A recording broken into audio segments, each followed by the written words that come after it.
All right, ladies and gentlemen, welcome back to Twin Speaks, our Twin Peaks Watch Party podcast. This is episode number 5. Today we are looking at Twin Peaks Season 1, Episode 8, The Last Evening, and then going right into Season 2 with Episode 1, May the Giant Be With You. Here we go.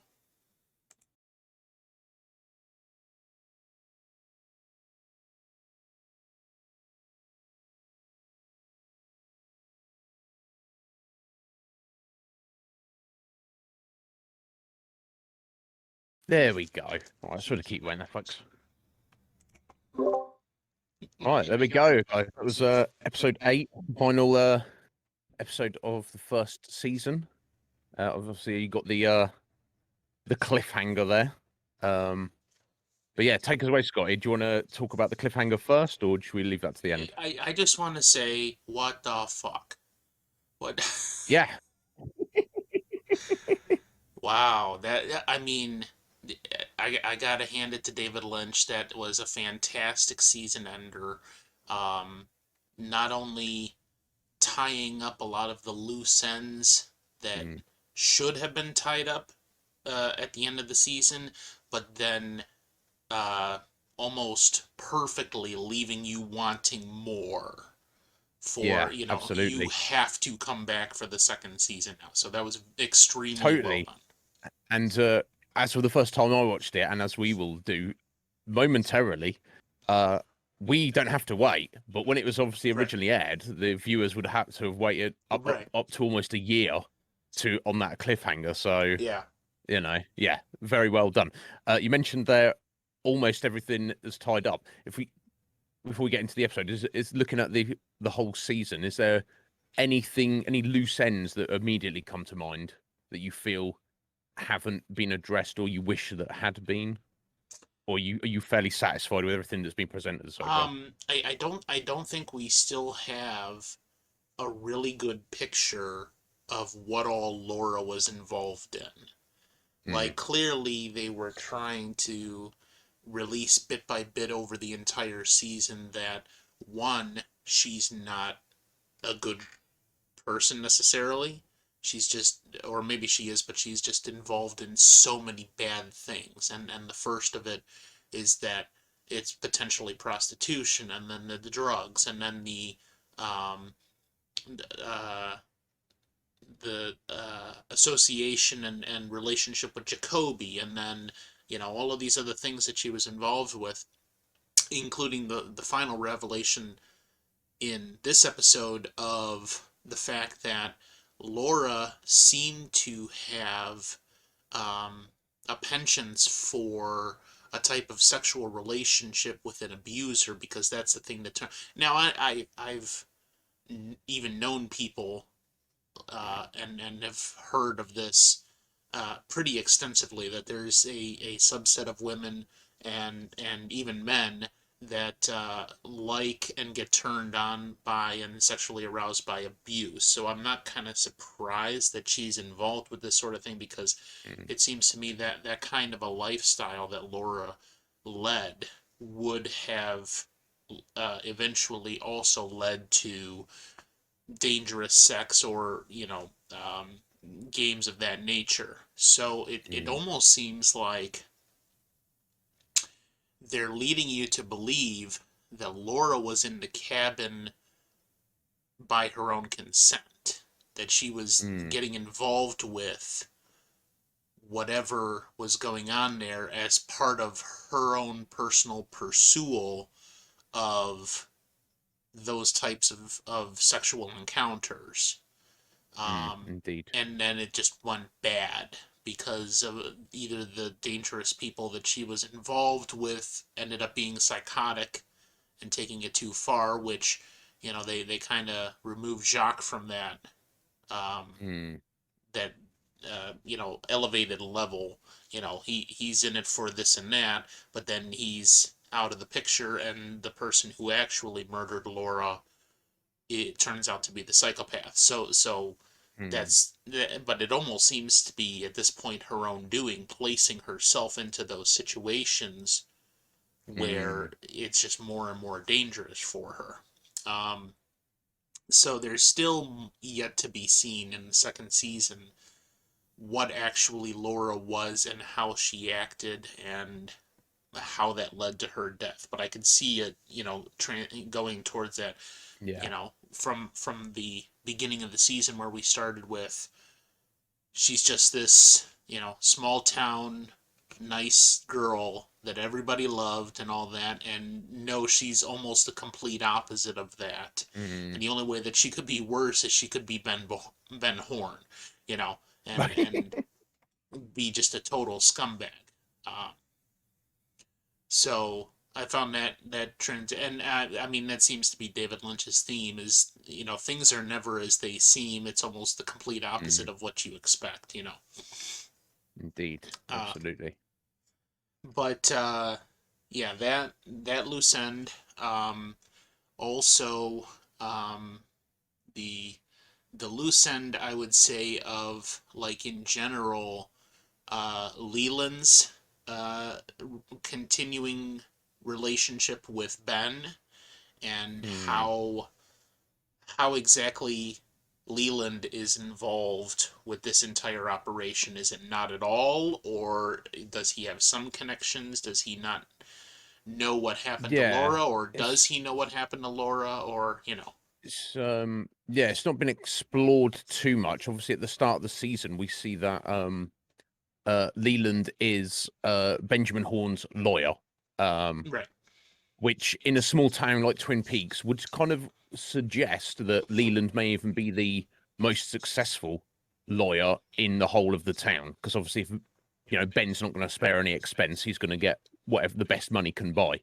And I assume they have some kind of relative friendship going back right, as well.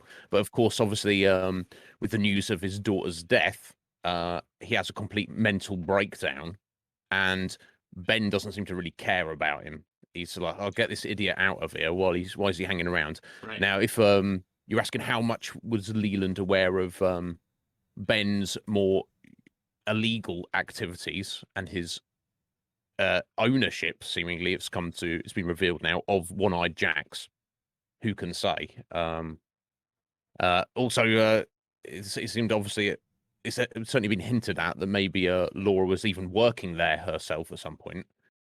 Ben doesn't really seem to give a shit about well, anybody but himself. Ben, yeah, exactly. Ben doesn't care. He is entirely in it for himself, and it also seems to me that as Ben currently seems to be like the central evil figure in all of Mm, the plans. I'm not so sure that that is exactly the case.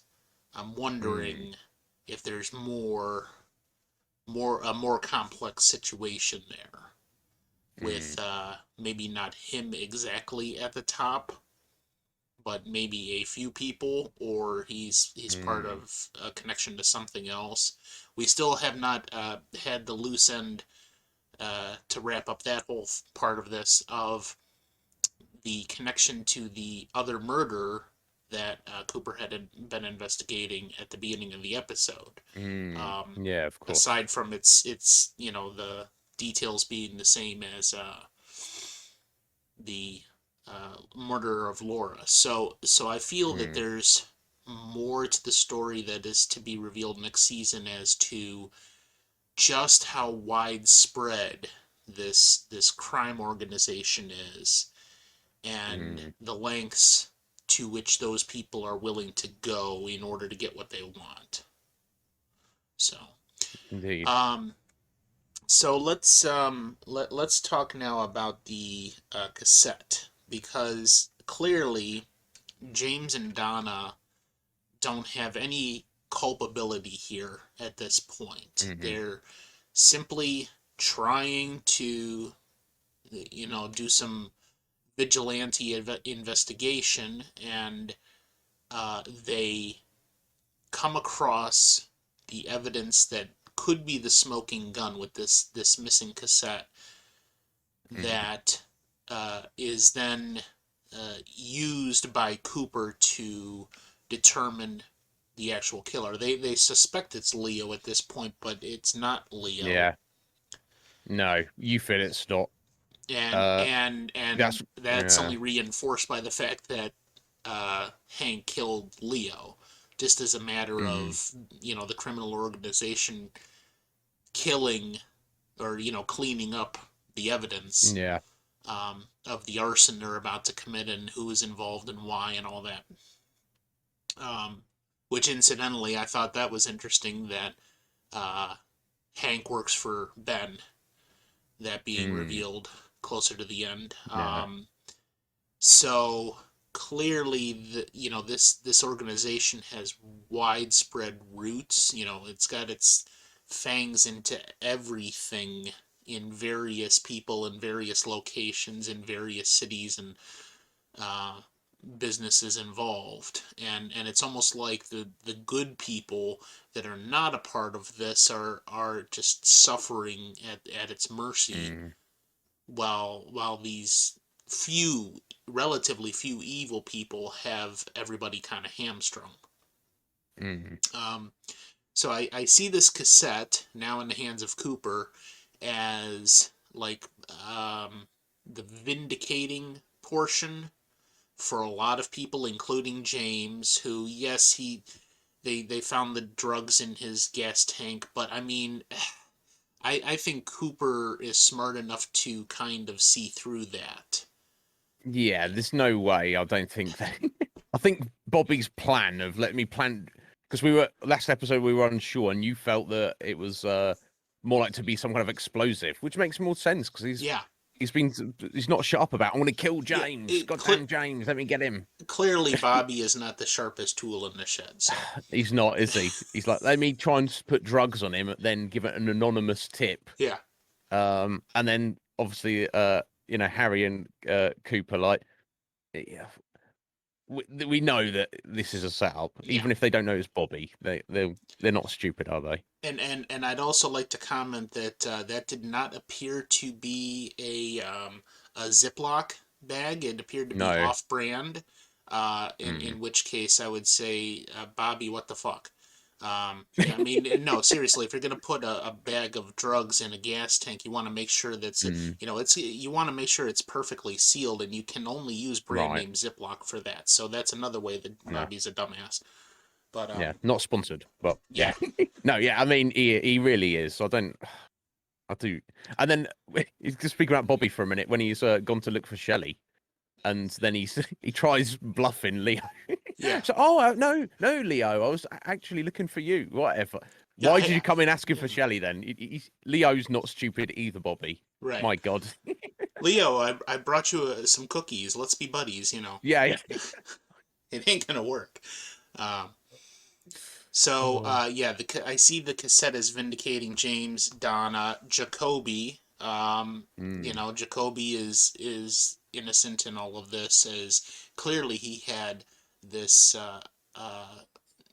great affection for Laura, which I mm, may or may not have turned sexual at this point. It almost seems like it's kind no. of like the guys that get off on ASMR, and he's Yeah. just she's playing this kind of role for him through the cassette tapes, and he's listening there with this coconut ear and all this other Yeah. He's and clearly getting something out of it. And yeah, there's some element but of not necessarily the sexual, sexual, but which not necessarily. yeah. Yeah.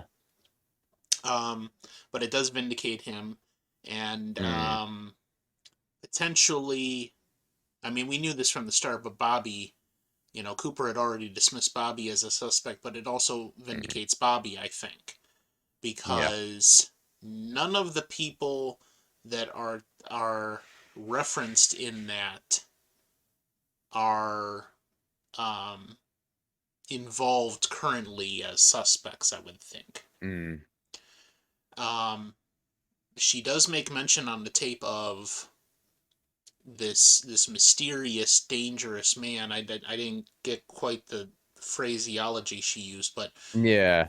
She said, um, yeah, the mystery man. yeah, I could tell you who he is, Doc, but then then he basically might kill you, essentially. She then did mention that I think he's tried to kill me a few times. Um, Yeah, that's interesting to me because these people don't make mistakes. If he tried to kill her, he'd mm, actually kill her. right. But And then she goes on to say, and I assume she's referring to the same person. Then she says, "Yes, he really likes my fire, um, as in red Corvette, and we know that Leo is the owner of the red Corvette. right. Um, whether Leo is, it seems like he's suggesting Leo is the mystery man who may have tried to kill her, but it's not 100% confirmed there Well, I'm in just her taking wording. that to mean that Leo might have had this sexual relationship with Laura, that is the danger person that she was Right, pursuing, and he's got, I mean, we already see how he is with Shelley. You know, right, he yeah, gets off on abuse. So yeah. whereas Shelley is not that person, Laura would be the person with this revelation on the cassette that she not only will take the abuse, but she likes the abuse. And he's more Mm, than willing to give that. So, I could see how Leo is the other person in the cabin with Jacques at that moment, but I mm, still wouldn't pen Leo as the murderer of Laura because there's something else involved. So Jacques said, we can right, go into that part of it. Jacques said yeah, yeah. that he passed out or something. He was outside, and at that point, um, Leo had left. His car was gone, he Mm, was gone, and Laura and Ronette were gone. But yeah, that isn't even remotely close to evidence that Leo actually murdered Laura of course. and was going to murder Ronette, and then Ronette somehow escaped. So Mm, we'll see. The other thing coming into play with that is Ronette is, we haven't seen her since what, episode 2? She's still in the hospital, indeed. still in the catatonic Right. state, and Mm, and I'm assuming at some point, maybe even early on in season 2, they're going to now bring her back to the story and say, right. here's her missing pieces of the puzzle. Exactly. No doubt anything she has to say about anything is going to carry the greatest of weight Right, of anything that was, because presumably she was there at the time right. of the murder. Um, but then we come back to that. Now Leo's been shot by Hank, and um, nothing that would have stuck to Leo as part of this criminal investigation is going to hold any weight now. And we did get some pieces from Jacques before he was murdered, but now, essentially all of the people that would have been involved as witnesses or testimony to put the complete puzzle together are now being pulled away from that, and we no longer Right. have that. We just got some hearsay. Here's what Jacques said in the hospital. Okay, well, we could enter that into testimony, but we don't actually have Jacques here now.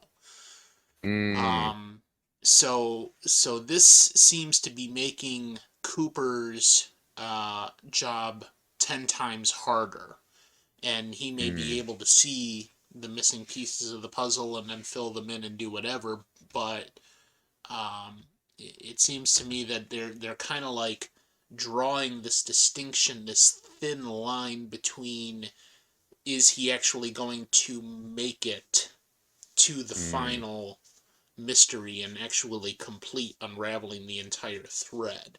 We're moving mm, that goalpost a little bit farther away. right.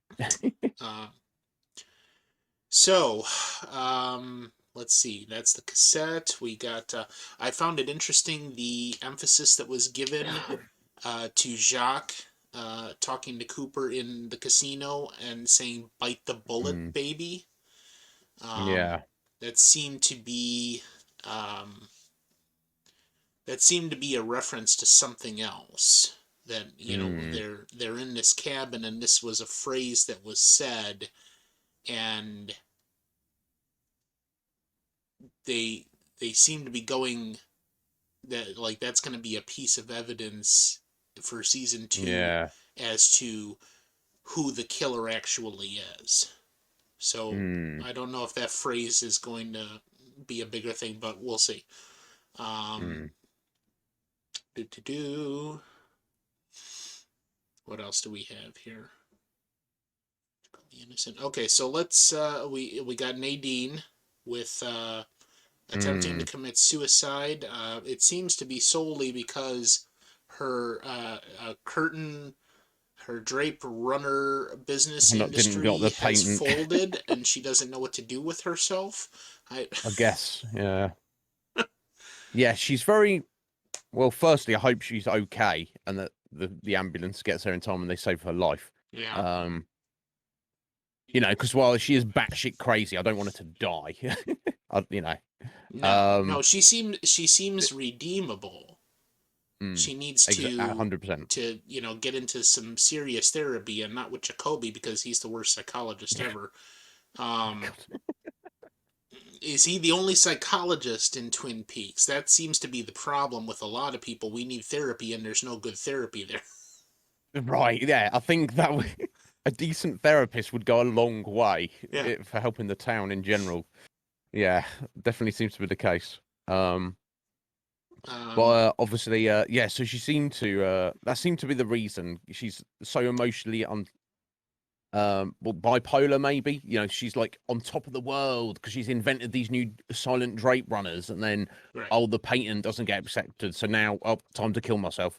Um, Obviously, one thing we did see from that is, regardless of the fact that Ed, uh, would obviously is in love with Norma and would rather be with Norma, he clearly does actually deeply care about Nadine. Because Right.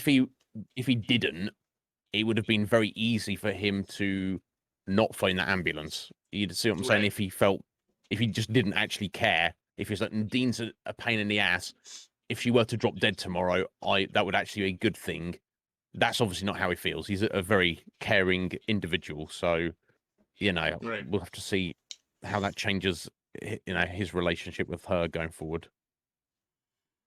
Yeah. Hard to say. Um, and I'm also, I mean, unless that's just a little bit of a side story, I'm also wondering why Nadine is the way she is. How did she get batshit crazy? Mm, Speaking of more loose ends, how did she get batshit crazy? How did she lose her eye? What mm, is the meaning of all of that, and how their relationship came to be? I mean, it was revealed that Ed had dated and had a crush on Norma since high mm, school, and then Hank came along and kind of stole her away. So maybe there's a little bit of malfeasance there with Hank, just mm, being this type of guy that is dominant, and he's going to control the situation, and Ed is not necessarily that. He's just a mm, good guy. So Hank mm. kind of stole Norma from Ed, Yeah, and then that's the sense you Ed get. and then Ed was, free, and goes with mousy Nadine, who Mm, never really expected that she would ever be with her love, Ed, mm, and yet that's how it worked out. mm. So Ed may love Nadine to a certain extent, but she's not the love of his life. Norma is, and Indeed. they were like that since high school, right? So we've got more answers that need to come about Nadine, and how she Mm, got the way she is. Um, and then another side note: Andy and Lucy, the continuing saga. mm. Um, we find out that the phone call that she got from the doctors was that she is pregnant, probably by Andy. I'm assuming by Andy Mm, because I don't think there would be anybody else in the picture. mm. Um, and uh, I don't know. That probably, it seems to me, would have caused the little bit of rift that they were dating, Yeah. and she got pregnant, and she thinks she's pregnant, and that puts her off, and she's kind of like um, anxiety ridden about it. So Mm, she's like, Andy, fuck off for the moment while I figure my shit out, and yeah. then as soon as Andy gets the balls to approach her like a man, she Mm, then reveals that to him. But before I get to that, it seems to me like I saw a very distinct quality in the way that Andy approached her in that little kitchenette. Is that, how do I put this? Lucy wanted a stronger, more manly figure in yeah. her life. So it seems like at some point she was also kind of put off by how demure and how um, uncommanding, for lack Mm, of a better term, that Andy is, and we've got the things absolutely. with him crying at the police scenes, and he's just, Yeah. kind of aloof. Okay, I guess we'll do this then, and he's Yeah. not a Yeah. commanding figure. He's just, a Indeed. regular guy kind of going along with the flow, almost on the feminine side.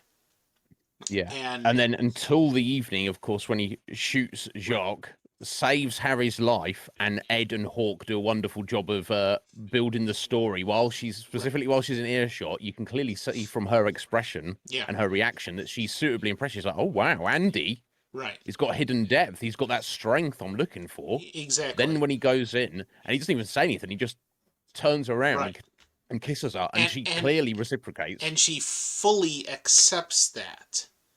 Mm, Like, I mean, you see this kind of trope, I think, in a lot of movies from earlier history. Like, I was reminded of a movie. Uh, Damn, I can't remember. It's based on one of Ayn Rand's books.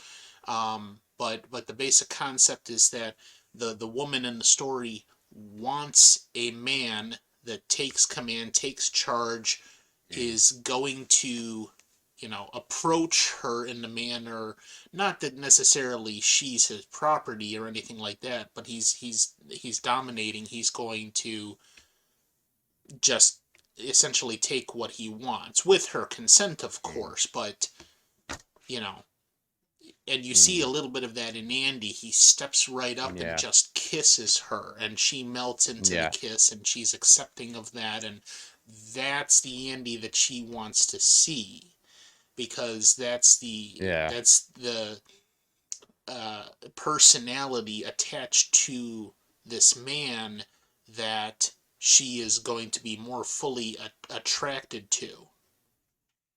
Mm. Uh, indeed. And of course, at that moment, she takes that opportunity to be like, okay, well, he appears to be stepping up for what I want in a man. Uh, by the way, Andy, now I'm revealing to you that I am pregnant. Yeah, Presumably, as you say, he is almost certainly the father. To which we didn't see any more of the conversation in that moment. We just see him leave the kitchenette and walk off, and yeah, which is not exactly what the reaction that Lucy was after. So they're kind of back to square one. yeah. They've got a bit more information about each other, Uh, but Yeah, poor Andy. I mean, I've seen this kind of trope before a lot too, where there's a revelation of a pregnancy and the man just doesn't respond the way they're supposed to, which is, mm, "Oh, that's great. That's fantastic." yeah, I'm happy to be a father that this has happened. And I mean, any guy that has happened to and that has responded that way, that's not the way you do that, because that's almost like an instant insult to the woman mm, who has consentingly given herself to you to impregnate, not necessarily with that purpose, but mm, I mean that's the result of this. And you, in other words, it's not necessarily a manly type response to no, not just say, okay, let's do this. Let's take yeah, responsibility for our actions. So now all of a sudden she's seeing this manly version of Andy, and then he completely ruins that by just not stepping up and being a man and taking responsibility for this right off the Mm, bat, which is, that's what he should have indeed. done. Okay, so I get that, and maybe at some point here now in the near season two, he's going to have a conversation with her and do the typical "I'm sorry I just responded like that. I just Mm, didn't know what to yeah, make yeah. of it at the moment, and you kind of shocked me," and and she'll forgive him. But it's like, Mm. really, Andy? Really? You kind of blew it Bless there, him. pal. Bless his heart. Yeah. Yeah. But one thing to note on that, for the reason, obviously his marksman training paid off that Coop insisted he get on, Mm-hmm. because he coolly and calmly did shoot Jacques and, in theory, save Harry's life potentially. So good on him for that. I'll give him a little thumbs up for Yeah.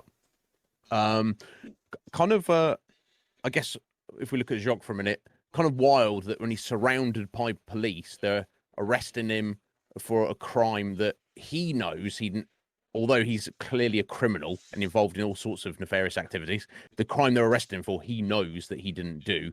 His reaction is to resist arrest and try and pull a gun to shoot. If he'd got that shot off, he's lucky he is still alive. Well, he's not alive now, but we'll get onto that in a minute. In that moment, at least, he was lucky he was still alive. I can only assume he was just reacting instinctually as a lifelong criminal. He was like, "Oh, the police have got me. I've got to resist." Like I can only assume. Then he felt, unless he just felt like they might just try and pin the crime on him anyway, if that made sense. Like Yeah. he knows he didn't do it. He suspects that they probably know they didn't do it, but they even would make a mistake, or they're like, "Screw you, Jacques. We're sending you down for this anyway." Either way, what happened happened. Yeah. I also found it interesting that Jacoby had a heart attack, Mm, and kind of in response to having the shit beat out of him. mm, Um, and that leads me to believe that either Jacoby's health is not as good as it might seem, or there's mm, something else going on there. This unknown person that beat him, and then he's in the hospital, but they say he had a heart attack. It wasn't necessarily mm. from injuries from being beat up.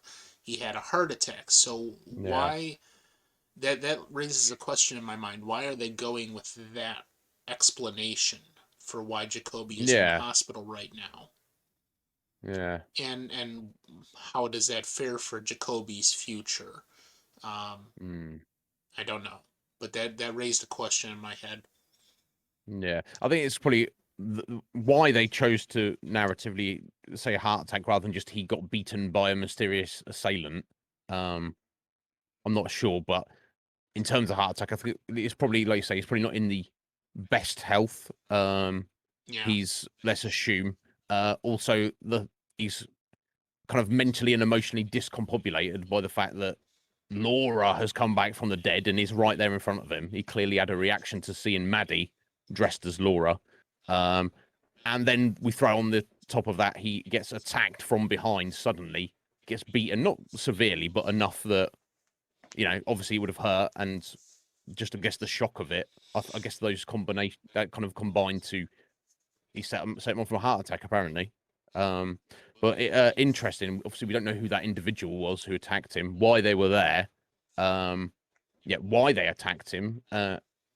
Because presumably they weren't trying to kill him, because they probably would have killed him. But yeah, a lot of unanswered questions in that regard.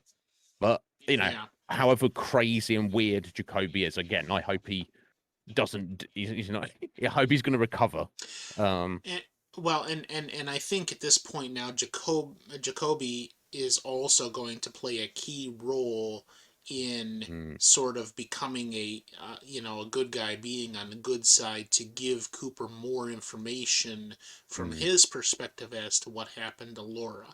Because there's nothing with the revelation of that tape. There's nothing untowards necessarily about his relationship to Laura, and since he is clearly not the murderer, he would be in a more apt position, I think.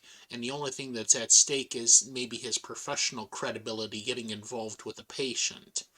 Um, Mm, so it seems to me that he's going to be able to provide more information to Cooper as to the full picture, and mm, uh, not necessarily be an outlier that we don't know what his aim is. It seems mm, so far that he is just actually a more normal person, even though he kind of acts strange and all this, and mm. that maybe his professional credibility is a little bit at stake now, but there's nothing that lends itself to him being a bad guy.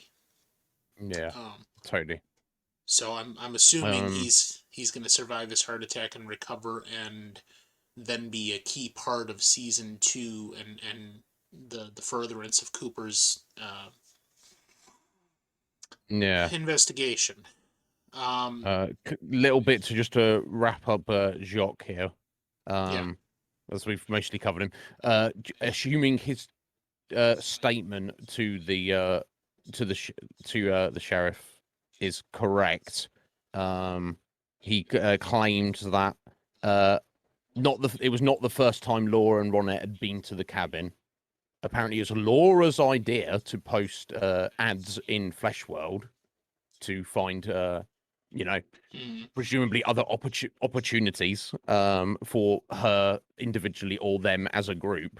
Um, and then at some point during the drug, sex, and alcohol-fueled evening, he claims that Leo smashes a bottle over his head, knocks him out, and then, as you said, when he comes to, Leo's car and the girls are nowhere to be found. So then he just dusts himself off and walks home. so Um, I think I think we have a potential there. Did he actually see Leo smash the bottle over his head, or did he assume mm, that exactly. Leo did that Maybe because he maybe it was was the somebody else. only other person Mm, there, or did some unknown person enter the cabin and hit Jacques over the exactly. head?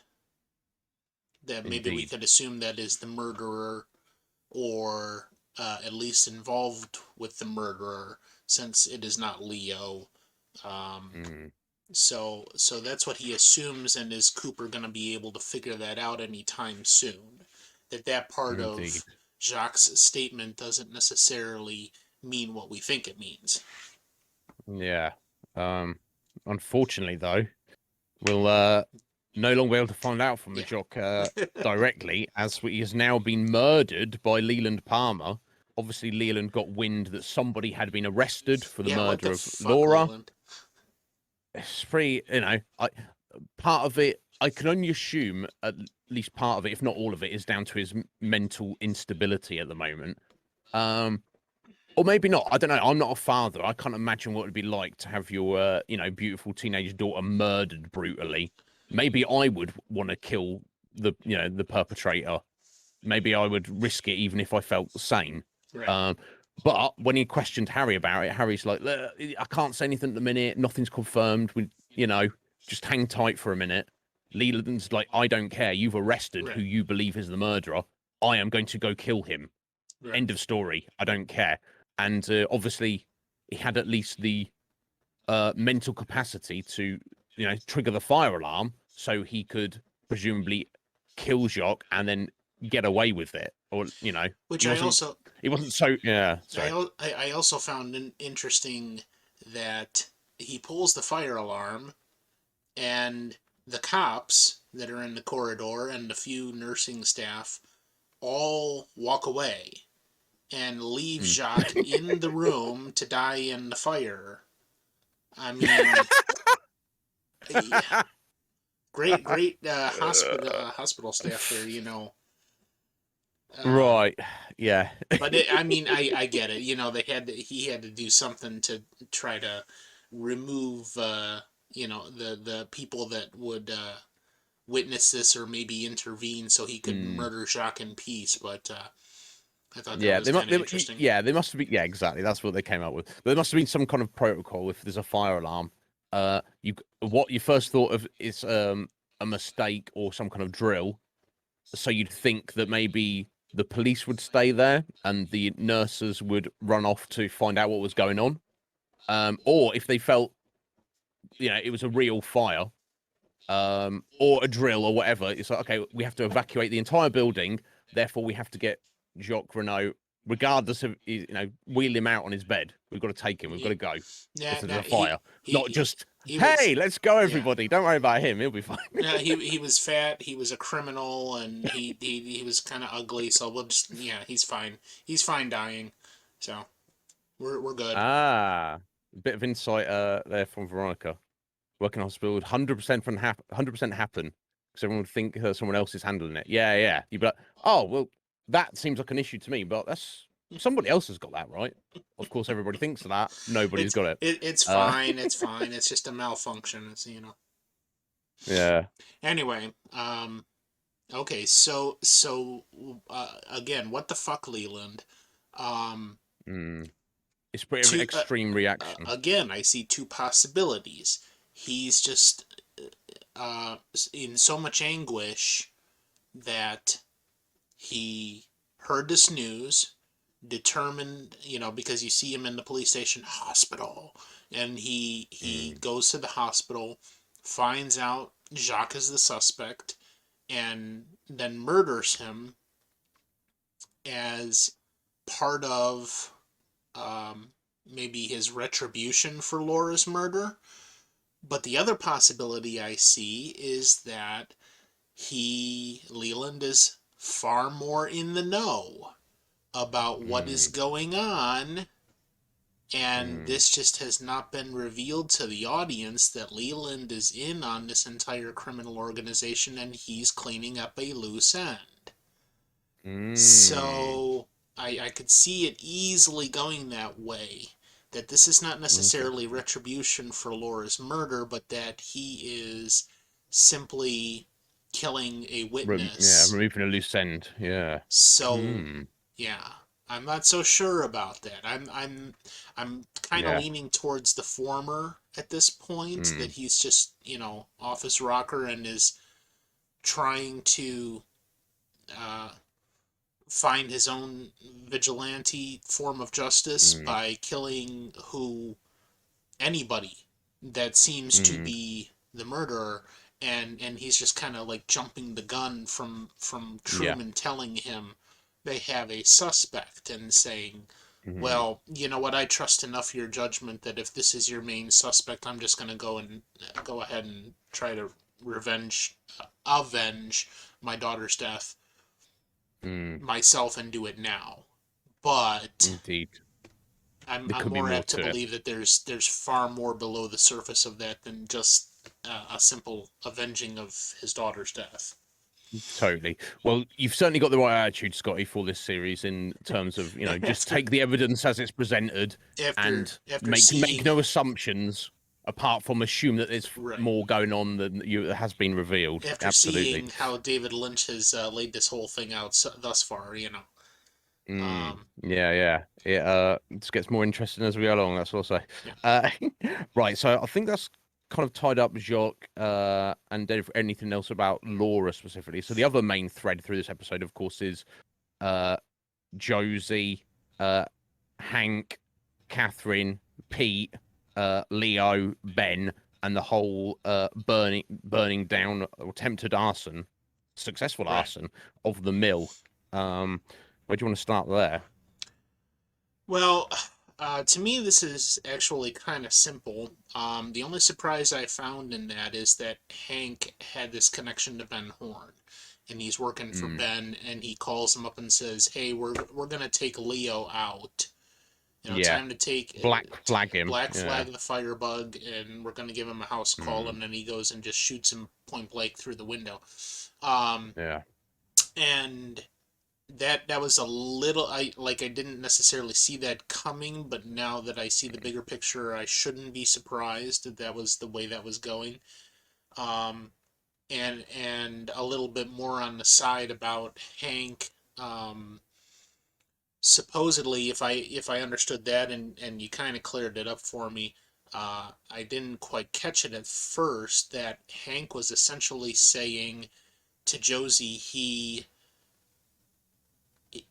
not only was responsible for Andrew's death, and that it wasn't actually Mm, a quote unquote boating accident. He killed Andrew as part of the plot, and Josie was in on it mm. for That's Josie to definitely what they seem to be inherit suggesting. the mill. Yeah. Yeah, but then he apparently was killed another person on the road just as cover Yeah. for not being involved with Andrew's death, and then went and was convicted of manslaughter and did 18 months in prison for this other person on the road's death and Mm. whatever happened with that. That seems to me to be a little convoluted, so I'm sure there's some more Yeah. details to that that are not quite apparent right now. It it does seem convoluted. If we've seen Hank as just murdered Leo Johnson or attempted shot him at least, it seems like he's not obviously he's killed people and he's got no problem with killing people or violence in general. It seems strange that if he'd been maybe hired by Josie or anybody else to, assassinate somebody and he doesn't want to get caught for it, you think maybe just get out the state, get travel across the country, just lay low somewhere for a bit, just get out of Dodge. But this plan of, well, I'm somehow culpable for this, so to detract attention away from that, I will go and do some other crime that will be less severe. I don't know. That's definitely what they seem to be suggesting in that conversation. It seems Yeah. convoluted as all hell to me, but who knows at this point? I don't. Maybe there'll be more to that, or maybe there won't. But Yeah. either way, it seemed to be Josie was giving him some money, apparently $90,000, for his for taking the fall, so to speak, spending his 18 months in prison. And obviously Hank was trying to convince her, well, actually, you should probably give me some more money because I know your secret that you were involved with Andrew's death. So, you Right. know, but she seemed to be sticking to her guns at that moment, at least. It's like, no, we made a deal. See you later, buddy. But it does kind of confirm that Andrew's boating accident wasn't an accident at all, and Hank and Josie are absolutely involved.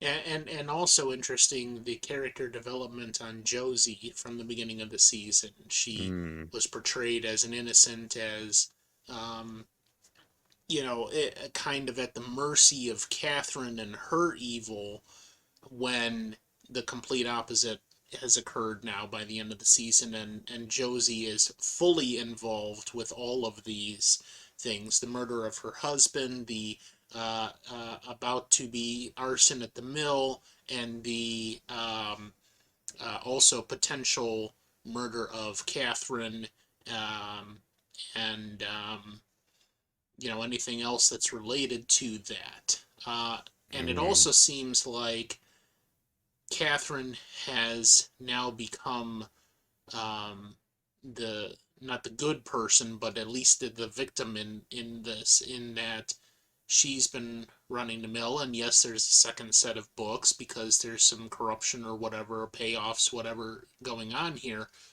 but she isn't going, quite to the extent that Josie seems to be, mm. or they're simply competing evil forces, just trying to get the better of each other or something like that. And Ben Horn is playing off of both of them, and Right.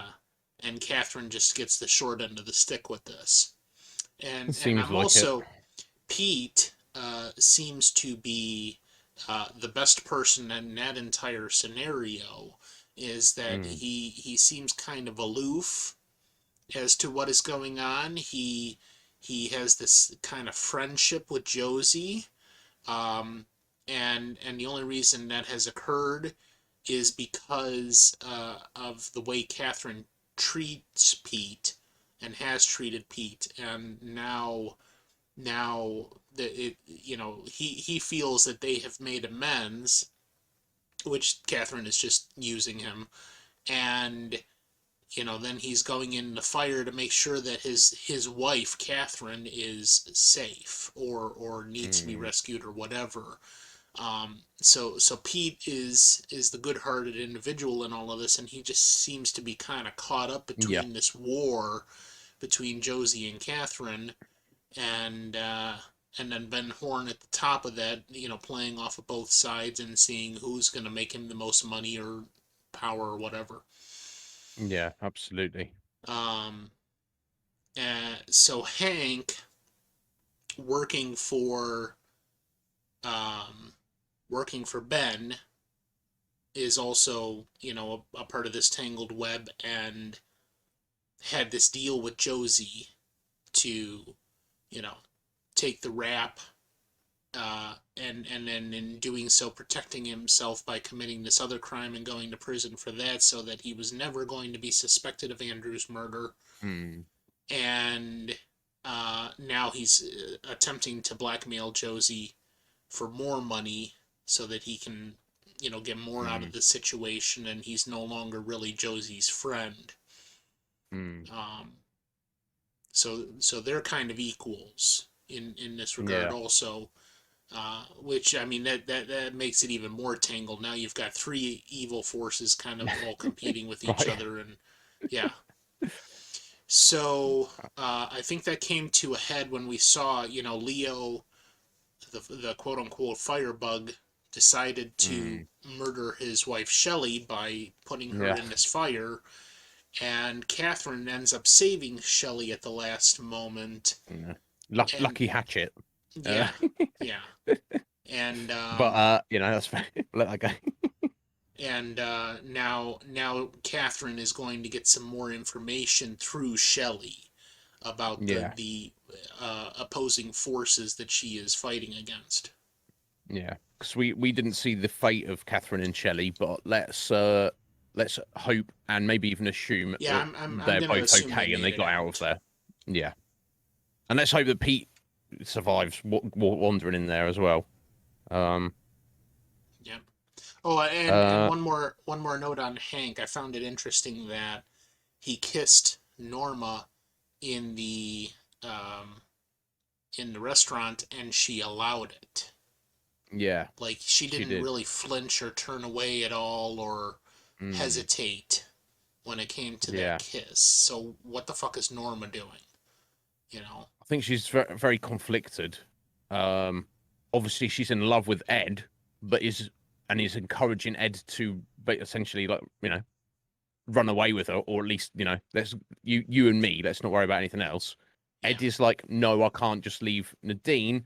And also, what about your psychopathic husband? And Norma's like, yeah, I don't have an answer to that. But he's moved back in with me, and I'm advocating for him, and I've given him a job. So, so like, come on, at some point, Norma, something's got to give. You're gonna have to make a decision. Um, and if you're erring on the side of trying to end it with Hank or get rid of him, you probably shouldn't be letting him kiss you because that's Right. kind of giving the wrong impression. Yeah. Um, And at the yeah, same we'll have to wait and time, it's see. like she doesn't seem to have a clear vision of what she wants to do with No, her future. I mean, yes, indeed. yes, there's, Ed, which, Hank, we know Hank knows about Ed, Mm, but are the good people going to be able to come out of this okay? In this case, Norma and Ed. What are they mm, doing about the evil forces that are trying to destroy their lives? And in this particular case, Norma knows Ed is involved in bad shit. She doesn't know mm, what. She doesn't know how.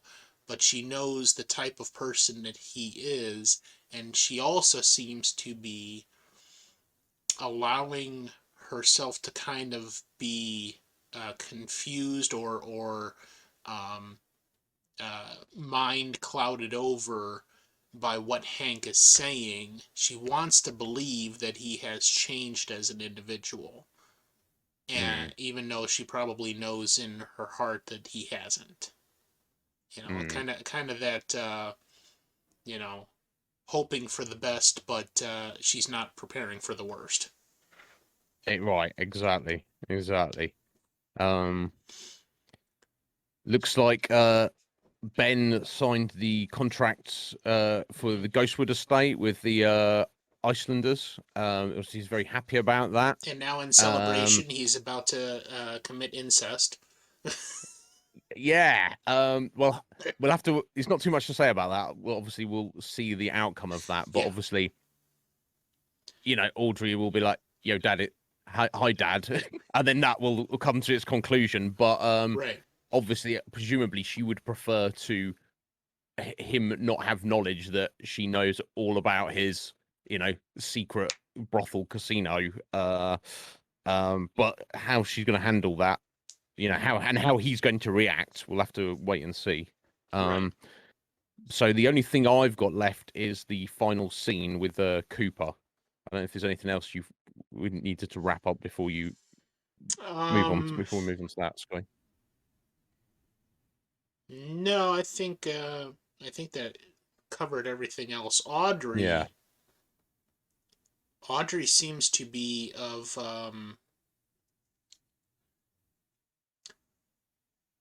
she seems to be not only a bit naive, but doesn't necessarily know, like she's a bit short-sighted Mm, in that she's investigating, and I'm at this point, aside from like the collection of information so that she knows everything and maybe can be the purveyor of information, she doesn't seem to have a real good direction to be in the spot that mm, she is in. Maybe right.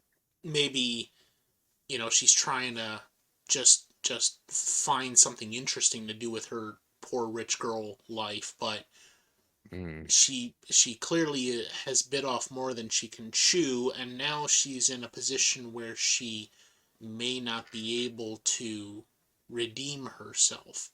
And I'm not mm, talking about necessarily, her father finding out that somehow she squirreled her way into his brothel. I'm talking about what is Audrey's long-term character development going to be from this point. She doesn't necessarily mm, have the wherewithal to turn what she has, information or otherwise, into something good and successful for the long term. So it seems to me that uh, if she is going to redeem herself, she needs to very very quickly figure out that direction for herself, and then right. properly assume the risks and Mm, the responsibilities that go along with that, instead of just yeah. kind of flirting about like an airhead and, oh, Yeah, this looks she's like a bit of fun, you know. yeah, she's kind of flying by the seat of her pants at the minute, which Mm-hmm. is been fine up until this point. But if she keeps doing that, it seems inevitable that eventually something will go really, really wrong. And But maybe she would be protected from something like murder, but mm, um she's if she continues the way she is, she's going to not only bite off more than she can chew, she's probably going to be smacked down hard by mm, one of the evil forces that are in play here, yeah, because she isn't not taking it seriously enough. yeah. Um, Let's hope she yeah, gets a bit more of a sense of herself in the situation before that happens. But right. we'll have to wait and see. So yeah, then the last bit, the absolute cliffhanger of Cooper. I really enjoyed the sequence of that entire scene Mm, of him yeah, walking down the hall, and he notes that the Icelanders are quiet, which means they're either gone or mu- they're asleep or something. yeah. Much to his relief. Yes.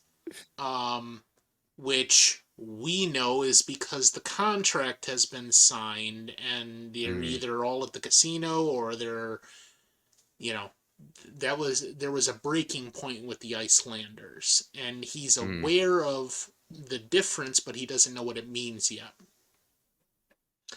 then walking into his room, the note on the floor that was uh, marked "My Special Agent." I don't believe he opened it. He Yeah, did not.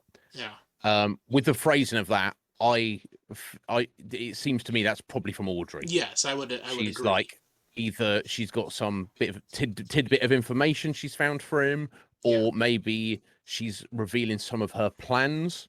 That, and as also to be noted, she very briefly, when she was in Blackie's office, she saw that Cooper was there at the casino. She obviously didn't have time to react to it or even think anything about it, so it's probably a surprise to her. She may have even been revealing to Cooper, unbeknownst that he had his own special operation up there, that she was heading up there to investigate something. It seems likely with Audrey she wouldn't have revealed the entirety of her plans, but like, hey, Special Agent Cooper, pay attention to me. I'm doing my own investigation. I'll get some good information for you soon because I'm right, amazing. Don't you think I'm amazing? Kind of thing. right. But you're right. He didn't actually get to the point of opening the note. Um, he before that he commented as he was entering his room the incredible convenience, modern convenience of 24-hour room service, and that he'd ordered a glass of hot milk to which was hopefully arriving at any moment to help him sleep. Right. Then his phone rang, and he was like, "Oh, who is this?" Which he didn't seem to pick up on at the moment. So I don't know if there's a bad connection, but it seemed that as he was walking away, when somebody knocked at the door, it seemed to be Andy letting him know, "Oh, Leo Johnson's been shot." I think that's what he said. Yes. And then of course he answered the knock at the door, to which we don't see who it is, but it's somebody with a silenced pistol. They shoot him. What was it? 3 or 4 times at point blank range. Fade to black.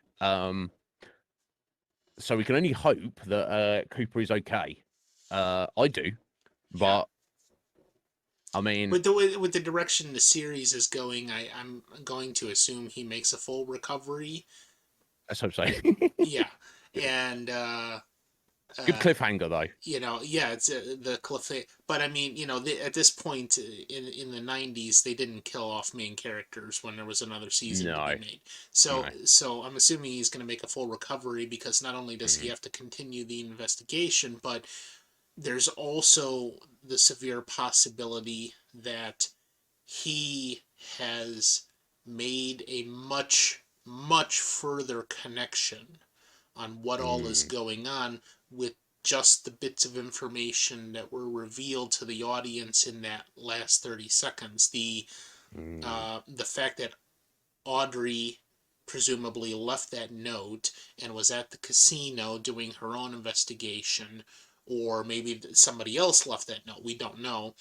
But mm, the contents of the note, the information of Andy talking to Cooper on the phone to reveal that Leo had been shot, and then further his own Cooper his own being shot, and what is in the mind of Cooper at this moment aside from "Oh my gosh, I've been shot"? mm, Who is the person wielding the gun? Maybe mm, Cooper is seeing this person, and they may or may not have a mask on. If they don't have a mask on, Cooper knowing who this person is, or at least seeing their face, and that in combination with finding out that Leo, their main suspect in Laura's murder at this point, has been shot, and who mm, did that, and who is shooting him now, and who, what the note has to do with all of that. So it mm, seems to me, again, the way that David Lynch lays this series out is those three things in particular coming together, and maybe even in tandem with him noticing in the hallway that the Icelanders are quiet. Um, mm, all of those things coming together are now going to be the next thing in Cooper's mind that he is going to utilize with his skills to put more pieces of the puzzle together.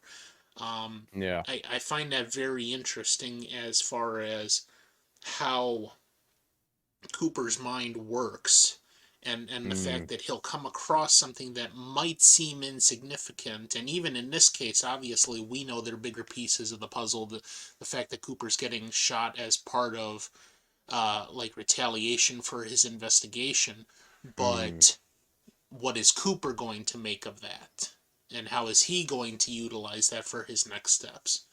Um, so that I think is all part and parcel with the way that sequence played out, the timing of it, mm, and the fact that it seemed like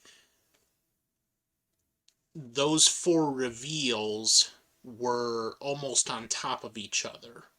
Like, mm, just as he was starting to look at the note and about to open it, the phone rings. And just as he's talking with the person on the mm. phone, the door is knocking. And then, Yeah. just Very as cleverly done. the audience learns that um, Andy is telling him Leo is shot and he doesn't hear that over the phone, he's being Mm. shot at the door. The, About the way that himself. sequence Yeah. was played out, I think is very indicative that Cooper is now holding much more of the pieces in his head and putting them together, but now is he going to survive to be able to bring that to completion?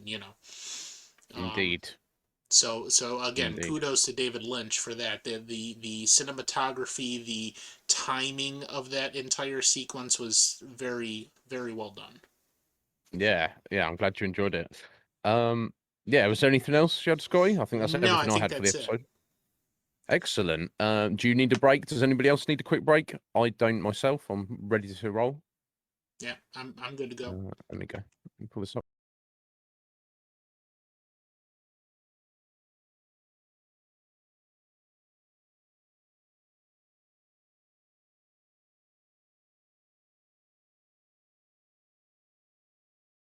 You're a very juicy boy. No, I am. I am very juicy. It's but talking about juicy. My God, I've got some notes for this episode. Uh, but if that, yeah, again, so apologies, guys. I stupidly not realised that this was a double length episode. I guess it's because it's the start of the season. Um, I just glossed over that fact. So thank you for your patience, everyone. I'm sorry we're going late today, but thank you for remaining with us. That's okay. I'll just add it to your bill. All right, cool, excellent. Yeah. So yeah, there we go. The first episode of season 2. May the giant be with you. Where to even begin? I'm glad Cooper's not dead. I think Yeah. we'd already assessed that was not going to be the case, Right. and correctly so, Sky.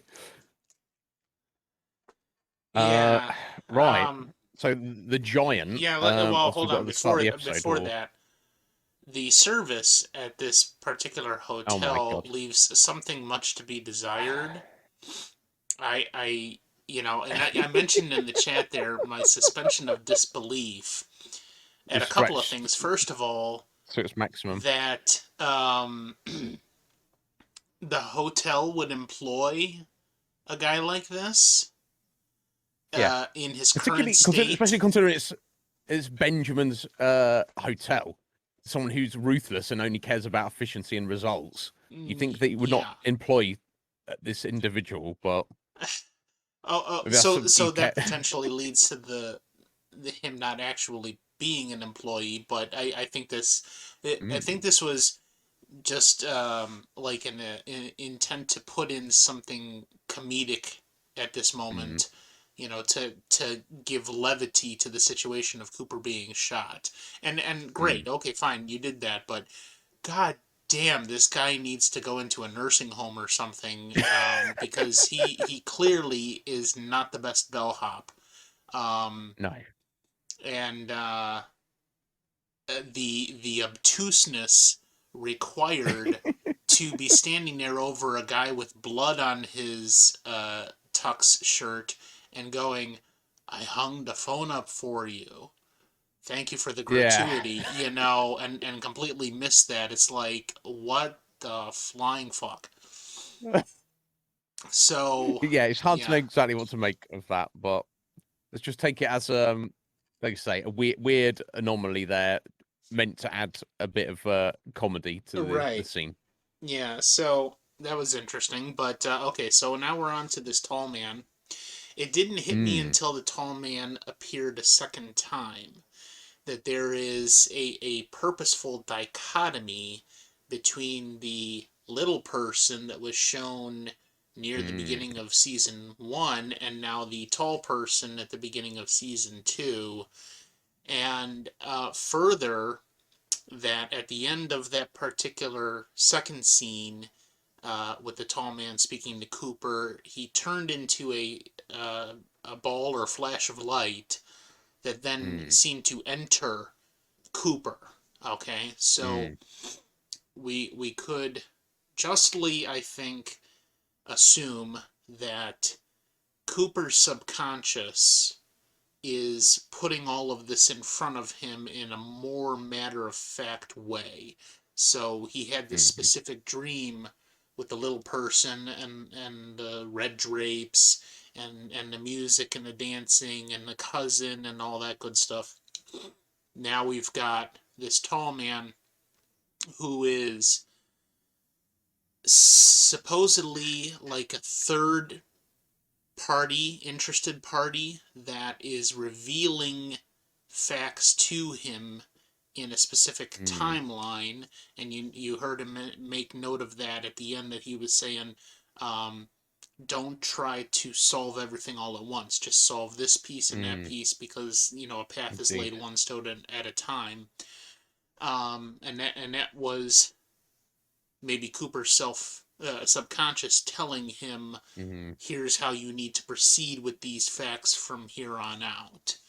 Um, mm, the the alternative to that is that we have found quite a bit more. I had mentioned that several times there were little tidbits in season one that led me to believe there was a bit of a supernatural element, and now and closer to the end of season one, that was starting to go away, and I didn't see quite as many elements. Now, however, that's back in full force for mm, a couple of different reasons, but we'll get into that when we get closer to the end. Um, so the tall man, whoever he is in whatever form, is revealing these things to Cooper. The couple of things that there's a man in a smiling bag. Owls are not what they seem. That's most definitely a reference to the owls that Log Lady was saying were flying around when the event was happening. mm. And without chemicals, he points. That last part, I don't know exactly what that's supposed to reference at this point, Right. but I'm sure it will come into play. Um, and then that's all he's permitted to say at that moment. Give me your ring. It will be returned to you when these things are found out to be true. We want to help you. Leo, locked inside Hungry Horse. And there's a clue at Leo's house, and you will require medical attention. Um, Mhm, so the aside from all of that about this being a part of maybe Cooper's subconscious and revealing things to him in order, is first of all, why was his ring taken from him, and what is the significance of that to the operation? If this is a supernatural presence that actually physically took his ring from him for whatever reason, why is that significant, and when will it actually be returned to him, and for what purpose? If it isn't a supernatural presence and it's just his subconscious, did Cooper either take his ring off and hide it from himself, or did some other mm. unknown person, such as this loopy bellhop, actually take it from him, and Cooper isn't actually aware of that part of it? Yeah. Um, so that's interesting. And then, of course, later we found out that Leo was locked inside of a prison called the Hungry Horse on the date of Teresa's murder, so he Mm, could not have committed the previous murder, and they mm. have then cleared him of that, as they did later in the episode. Yeah. So a lot of clues there, but not too many answers from the giant. Do you want to? Do you want to look Yeah. at what he said at the end, or should we leave that to the end? Um, Come back to him. you know, Oh, you already mentioned that about him. Yeah, don't search I for all the clues did. at I don't know once. that there's anything else aside from Yeah. yeah. You know what? Let's leave that for the rest because then we're starting to get into the supernatural stuff that I Mm. want to discuss at the end. Um, so let's move on then to this relationship between Audrey and Blackie. Mm. Ben does not find out that it's his daughter. She very narrowly escapes his Mm. knowledge that it's her. And then in the later scene, we've got Audrey facing Blackie, who is basically telling her, you know, shape up or ship out. You have no preferences here, and that's not an Yeah. excuse. Um, Mm. and just another note about that is we find out that Blackie has a very severe drug addiction to which he is Mm. dependent on Ben and Jerry for. So it seems like in kind of managing One Eye Jacks, Ben and Jerry have harangued Blackie into this service that she doesn't necessarily want to do, but she's going to do in order to get her supply of free drugs. Yeah. Um, which leads me to believe that at some point Blackie could have her own redemption story from this. Yeah. Maybe. So, um, then we found out that Catherine and Josie are missing. We find out later that Josie went to Seattle, or at least that's what she told Pete. Yeah. And that she And apparently, she goes, does that once every 3 months yeah, or so, periodically every randomly. 3 months. He Shopping thinks it's spree. for shopping, but more than likely it's for sinister purposes. Yeah. And do we actually know that she's actually going to Seattle? That's just what she says. Exactly. And it seems strange, it's a little bit sus. Her official story is, oh, I was away on the exact day that the mill burnt down. Right, Yeah. Oh, coincidence. Could be Josie, but right. we know Val. And then Catherine, after the fire, Catherine missing. I'm assuming Mm. that Catherine is most definitely alive and has simply gone into hiding because she Mm. knows that they were trying to kill her by having her in the shed when the fire Yeah. was going on. And she's going to now exploit that to Yeah. try to figure out who, if it's Josie or whoever is trying to kill her and why and how Yeah. to combat that. But I found that interesting that Catherine is gone, but uh, Donna? No, not Donna. Yeah. Shelley. Shelley. Yeah, Shelley. I guess was found outside of uh, the shed there and Yeah. was taken to Nearby the somewhere. Yeah. hospital, and everybody's in the hospital in this episode. Yeah. So now she's Yeah. dealing with recovering from that incident, being tied up by Leo and left to die in the fire, and whatever else goes with that. Pete in the hospital, recovering from smoke inhalation because he went in to try to find Catherine. That was good to see him. We also find out that Leo did not die at No. Hank's hands. He was shot, but he's in a coma in the hospital, Mm. and we have not And seen him yet. yeah. But that was And revealed when by Hank at the end. yeah, when he was questioned by the Horn brothers, he claims, well, how he knows this, guess he just heard it, that not only is Leo in a coma, but he may even have brain damage. Yeah, I don't know how. I guess he got shot in the chest. I don't know how that would necessarily lead to that, but who knows? I'm not a doctor. yeah.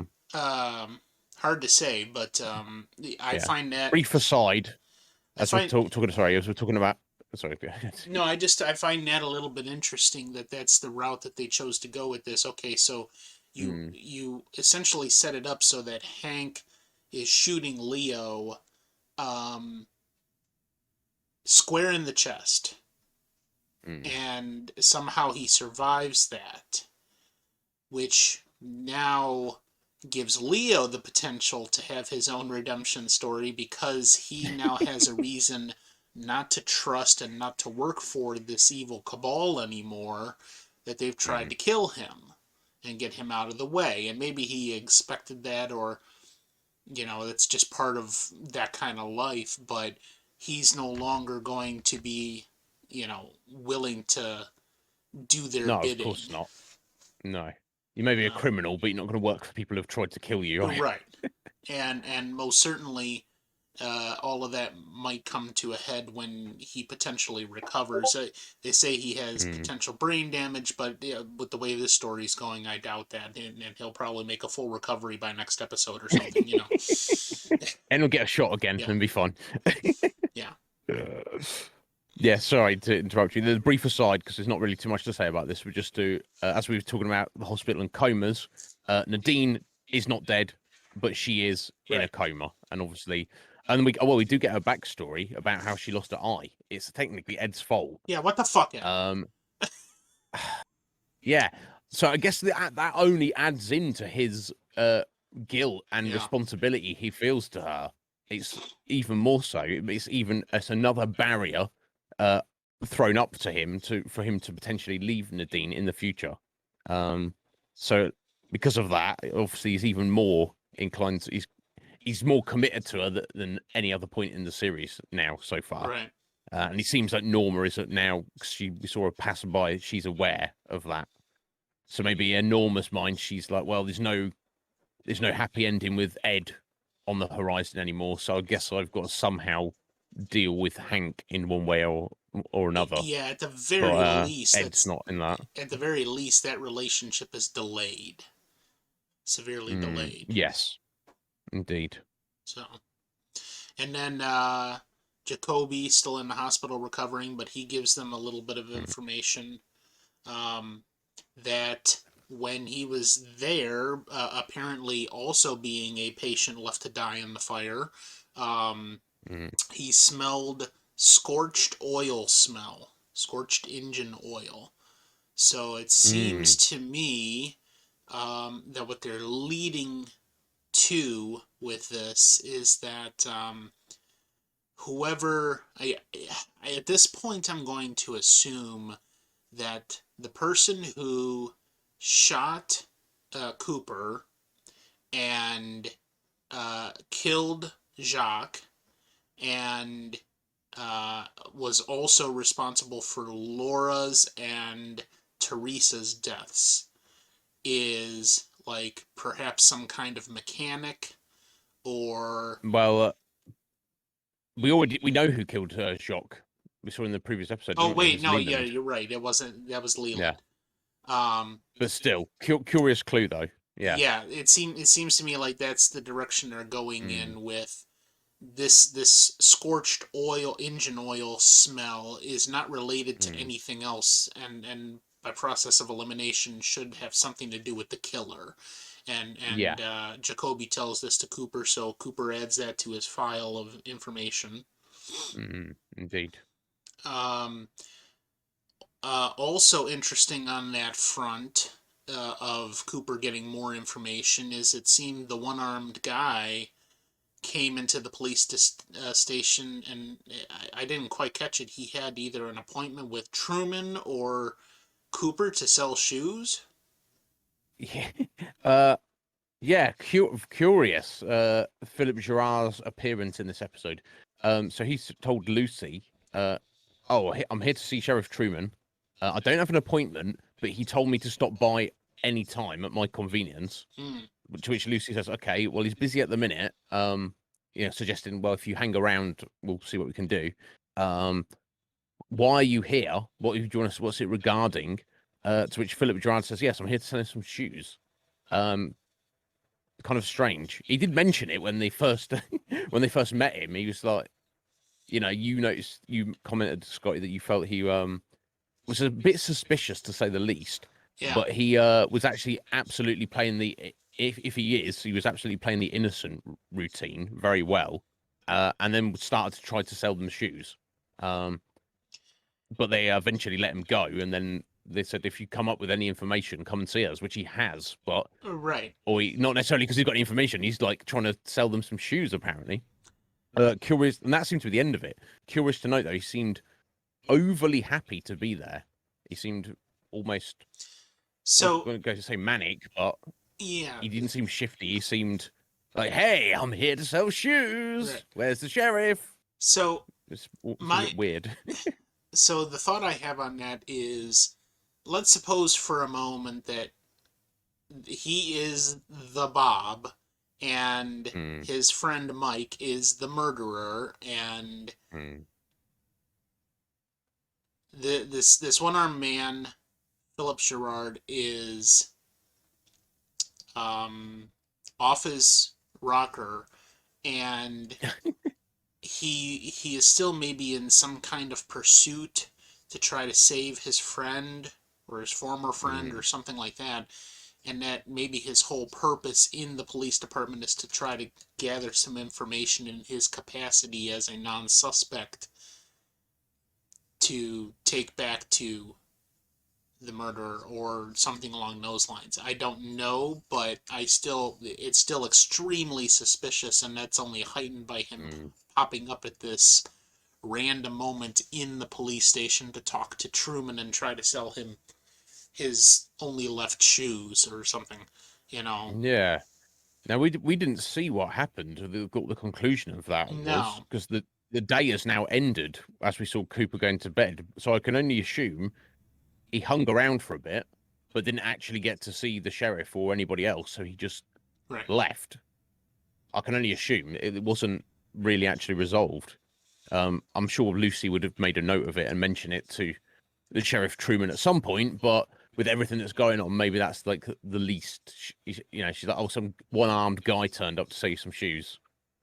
I'm sure she will have made a note of it, but probably the least of their issues at the minute.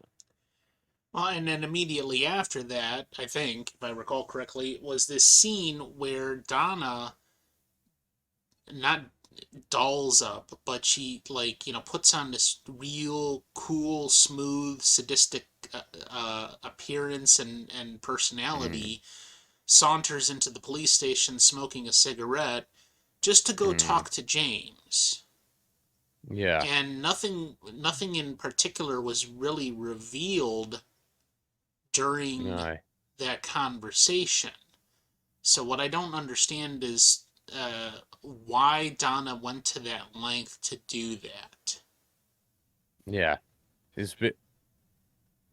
It was a bit or peculiar. what it's supposed to mean. Um, yeah, it's not like her. Did make a note of it. It's not her usual behavior. Um, No.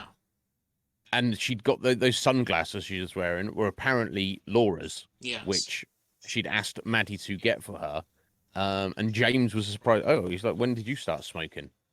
And she's like, and she's very glib about it. I'll do it occasionally, relieve stress. Well, what have you got stress? Oh, from starting smoking. Yeah. It's like, what are you even talking about? And then she's like, just flicks the cigarette in the prison, and then just is like, now, yes, kiss me, James. He's like, well, I don't want to taste cigarettes on you particularly, but yeah, she seemed very sexualized, and you know, James seemed a bit weirded out by it. Um, And the music playing in the background was that mm, very sultry film noir detective style music anytime the mm, hot woman pops in to, pay the detective a visit, and I yeah, need you to indeed. find who murdered my husband type deal. Yeah, yeah, Um, indeed. so it was rather an interesting scene. I just don't know if it actually Mm, means anything to the main storyline, or I don't know. Uh, yeah. so on that note, we've got James telling Cooper when he's questioned a little bit Mm, further that Laura asked him, I believe on the night of the murder, do you want to play with fire? yeah. And he didn't really quite know how to respond to that. And then Cooper, Yeah. or no, he said that to Truman, and then Cooper shows up and says, "I know you have the other half of the pendant necklace. Mm. Give it to me. He's got it on him." And he gives it to him. He tells him that they found it in Jacoby's office, and this was the point at which I understood that they were going to eventually approach Jacoby and say, Mm. "Hey, we have this little bit of evidence here that we at least need to question you if we don't think you're the suspect. But either way, there's some questions that need answered here." And that's where we get the information from Jacoby on what he smelled in the hospital. But the in just that same instant, it seems like Jacoby then is dismissed again, as I had thought of. Mm. Either way, they kind of resolved that issue with the necklace in how Yeah. it changed hands over the course since the first Yeah. episode. And Indeed. now both Yeah. pieces Assuming. and Yeah. now Sorry. now both pieces are in Cooper's possession, or the police department's Mm. possession, and they can close that entire thread that this was going Exactly. to be evidence suggesting who the murderer was, and they have completely ruled out everybody that was involved with the pendant.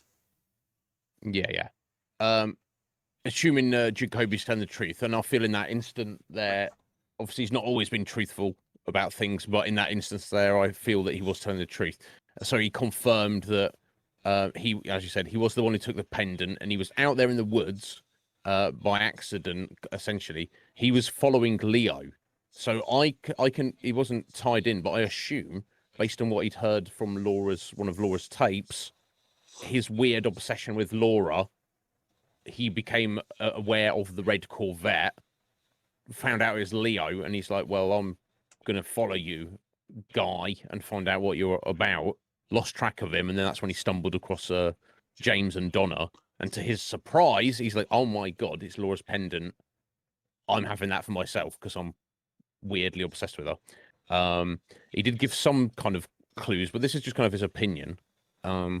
He What you'd already established previously, Sky, he confirmed Laura was absolutely leading a double life. And he said the last time he spoke to her, he felt that she'd obtained some kind of sense of peace, and he felt that was, she had decided she wanted to die. To which obviously Cooper said, "Well, Laura didn't commit suicide; she was murdered." To which Jacoby said, "Maybe she was murdered, but maybe she allowed herself to be killed," which is slightly disturbing, but Yeah, that's just his insight. We don't know if there's anything to that. great therapy, man. Yeah, A yeah. plus. Congratulations, Jacoby. Would recommend. It's like, how you feeling, Laura? Oh, not great. I want to die. I want somebody to kill me. Oh, can you talk dirty to me on this tape and send it to? Yeah, Sweet life out, Jacoby. 5 But stars. yeah, and it's interesting that she even called him Lawrence, called him by his first name on the tapes as well. I'm sure he enjoyed that. Mm. Yeah. So two things relative to the diner here. Mm. Hank is playing this persona of the good guy very well. Um, and I thought it very interesting that, first of all, Bobby and his dad were just randomly in the diner at the same time, Mm. and his dad took this moment to sit him down and say, "Hey, I want to tell you about this dream I had that was essentially, I'm in my childhood home, and you, the prodigal son, have returned to me, and I welcomed you with open arms, and everything is hunky dory again." The issue I have with this, aside from hating Bobby with a passion, and he's not allowed to have a redemption story in my mind, is that his dad is putting this in, they place so much emphasis in this storyline on dreams and their Mm, meaning and how dreams come about and all of this. His dad is trying to portray to Bobby that this is a thing. The reason I dream this is because I believe you are returning to me and being a human being from this dark place you were in, and I'm welcoming you with open arms. mm, Welcome back, son. And Bobby just eats it up. And mm, he's so happy that not only did his dad tell him about his dream, but that this seems to like resolve all of their conflict in just this short mm, conversation. And Bobby seems to like make a complete turnaround from this person that he was upon the realization that his dad is accepting him back with no mm, remorse. And I get that, but it doesn't seem very realistic in the mm, sense that Bobby has led this path for a long time, years, where not only is he attempting to be the bad guy, he's dealing drugs and hanging out with trash and just being an all around cretin. And mm, he also seems to have a distinct personality that lends itself to that. This mm, wasn't Bobby getting into trouble as a teenager, acting out because he's a rich, uh, bored child, bored child of a rich person who doesn't need to want for anything in life like Audrey. mm, He's acting out because he genuinely, or at least what I got, genuinely did not give a shit about anybody else's feelings. It's like a deep character flaw in that mm, and this is part of the reason why I feel he shouldn't have a redemption story, because he doesn't feel actually that stuff deeply. It's kind of fake. It's mm. a little bit of a facade.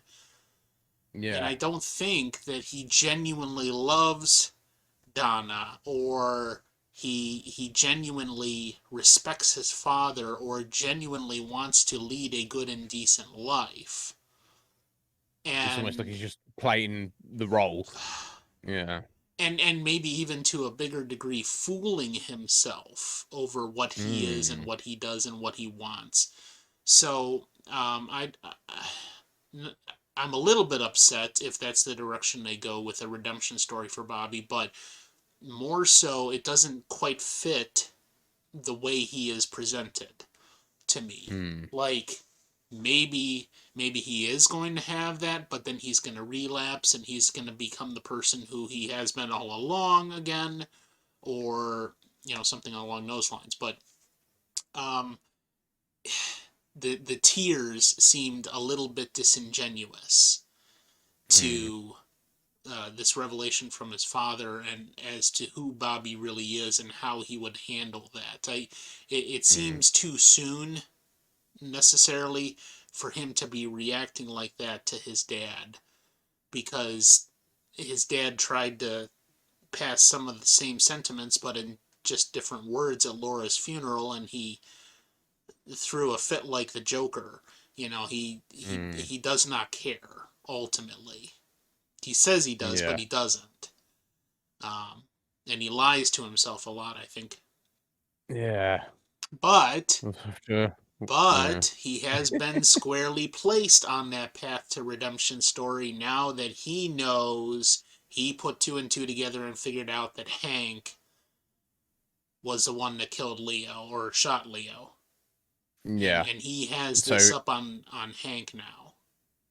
yeah. So to our knowledge, he's the only one who is aware of that information. No doubt. You'll see if you can, Out turn it to his yeah, advantage. outside of the cabal. Mm, Um So that's just this whole dynamic between Bobby and his father needs to play out a little bit more before he actually comes back to reality. If he comes back to reality, it doesn't make sense at this point for him to Mm, turn to the good side, so to no, speak. indeed. Yeah, Bobby's only on his own side. We'll have to Yeah, see if that ever changes. yeah. Yeah. Um, so just a couple of oddball things.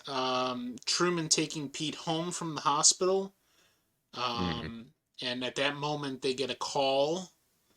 Uh, mm, it seems to me like this place. It's like a massive cabin that has multiple bedrooms, and Josie lives in one half of it, and Catherine lives in the other half with Pete. So it yeah, seems that's the like vibe I get. Pete's running back and forth between the two halves, because he was on Josie's good side. They get in there, Mm, and they just happen to get a call at that moment from the unknown Asian man at the hotel, wanting to mm, find Josie and finding out she left for Seattle, supposedly. yeah. Then doesn't want to leave a message. Nope. Immediately hangs up on Truman, and then places a collect call to Hong Kong. Right. And that's all we got from that. Yeah. So it seems like somebody who with ties to Hong Kong is trying to get a hold of Josie for some reason. Well, yeah, or get a hold and murder Josie or something. Maybe indeed.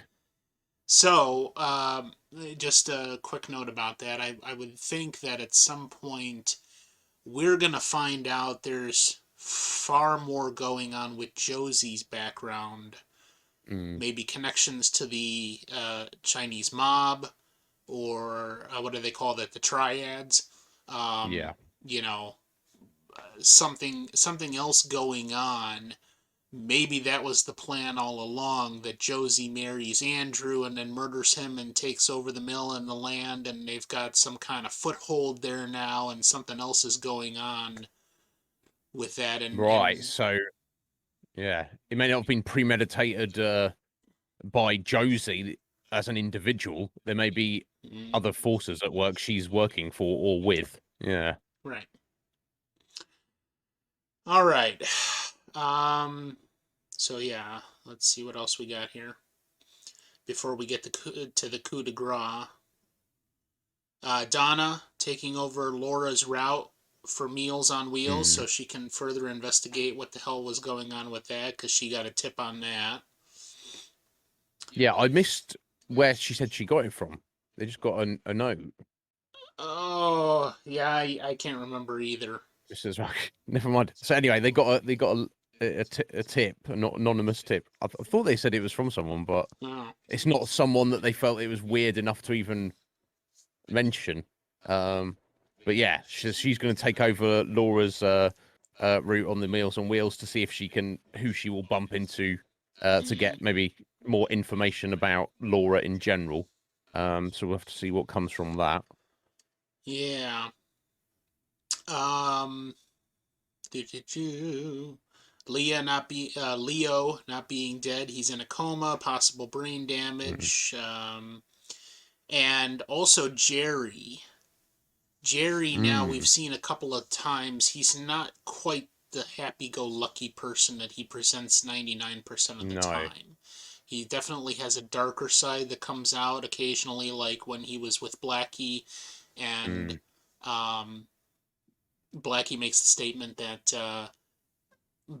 Ben is holding out on her with the drugs, mm, and he makes a very vicious statement, who's holding out on who. So apparently there's something else mm, going on, maybe sexually or something, between Ben and Blackie, mm, or Jerry and Blackie, and um, and then providing her with the drugs, um, and a couple little other things there, here and there. Jerry is definitely got some seething anger below the surface that he hides very well, mm. and that may come to a forefront later. Leland singing Mm. and dancing and happy, happy, happy, happy. Yeah, Um, indeed. it was an interesting And little seeming, dinner they had there. yeah, Um, but this could be chalked up to him going in and murdering Jacques, who he believes was the murderer, and that, mm, like, recovers him, for lack of a better term. But there's definitely mm, more at play. That doesn't explain the bizarre behavior, the white hair, or yeah, anything like that. definitely. Yeah, he claims he's okay, and what he said at the dinner table, how I'm still sad, but I somehow feel, some peace coming over me. Obviously, maybe it's because he he believes that his daughter's killer is now dead, Right. because he's murdered him, and no, but the police don't have any leads on him, and he's seemingly got, for now at least, gotten away with it.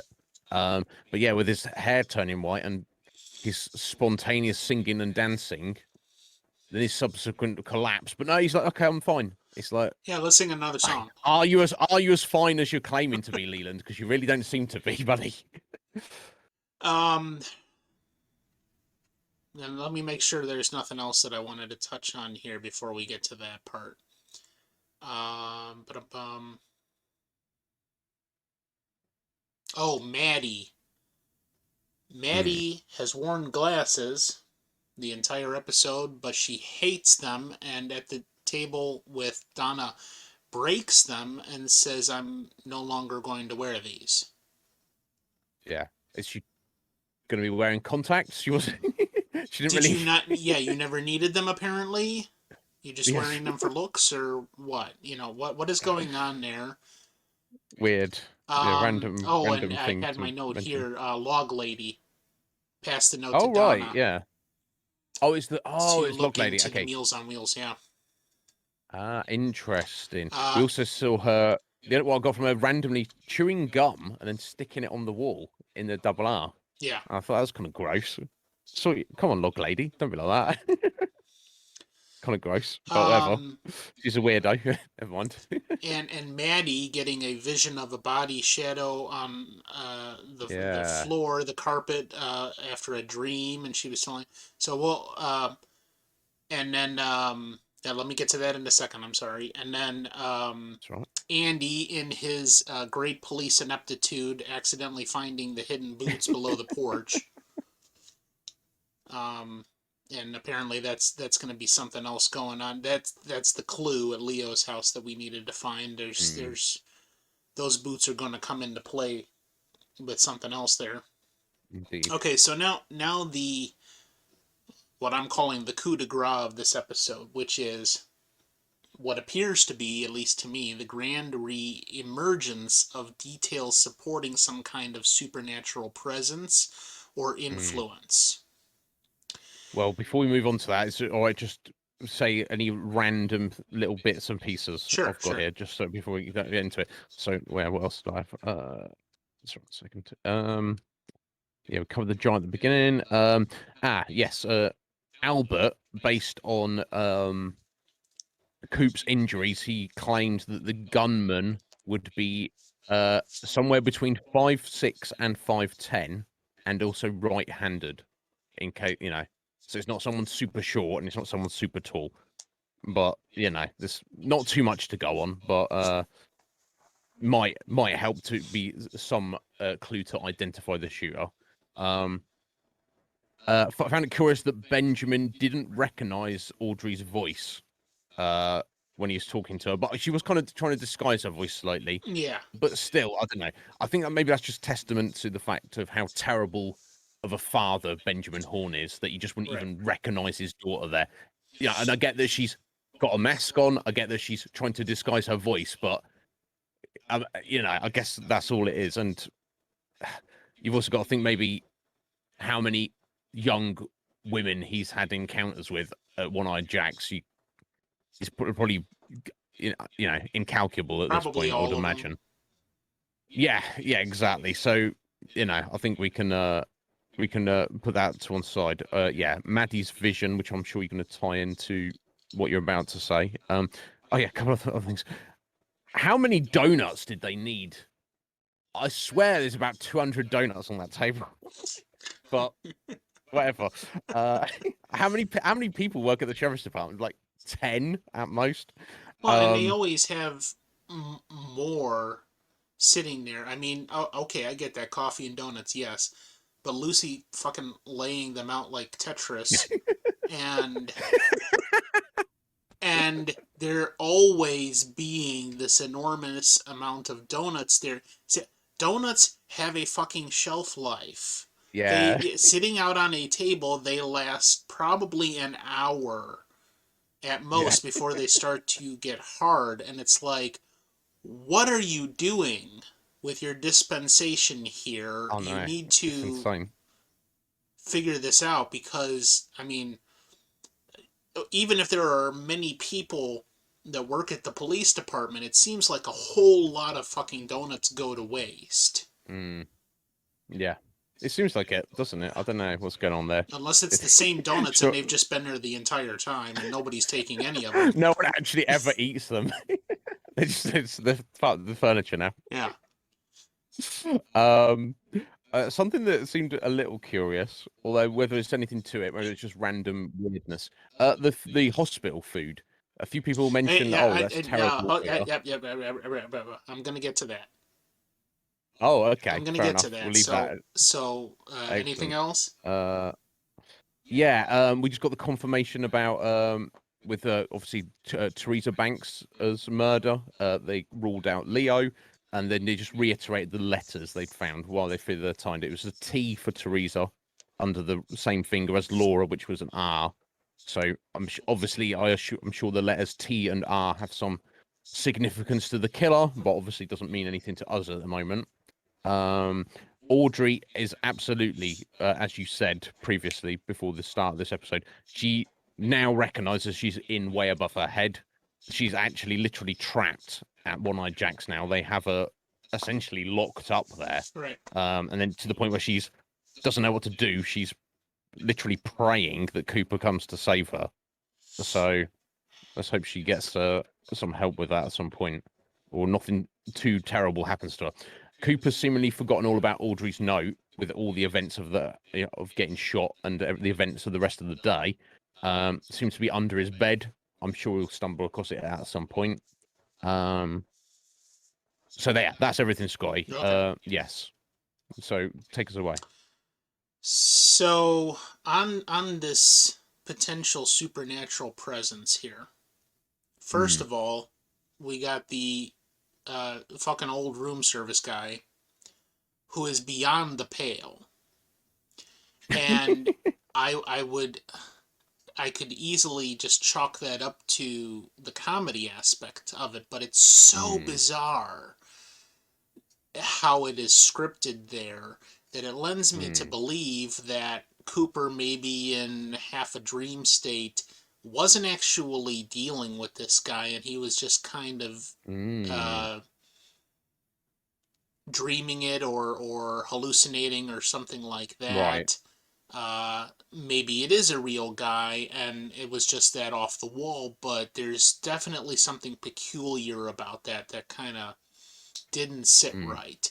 Maybe that lends Agreed. it. In other words, this and everything else I'm going to relay here in the next couple of minutes is all leading me to believe that this is far more evidence to this supernatural presence that was not there previously. We got little hints and all that, but now it's much further off the wall in this episode. The tall man and his presence, just like the short man in Cooper's dream, revealing information, leading him in the proper direction, giving him the necessary little details or background info, even though it's in code, to figure this out. But then turning into a flash of light and entering Cooper, or at least appearing to enter Cooper at the end. There could be something further with that. He describes himself as a potential friend, an ally in this. He wants him to find the truth. Is this actually Cooper's subconscious, or is it some other kind of entity that's involved with this on a supernatural level that is giving him the information, giving him his dreams, leading him to the right conclusion on this. We don't know.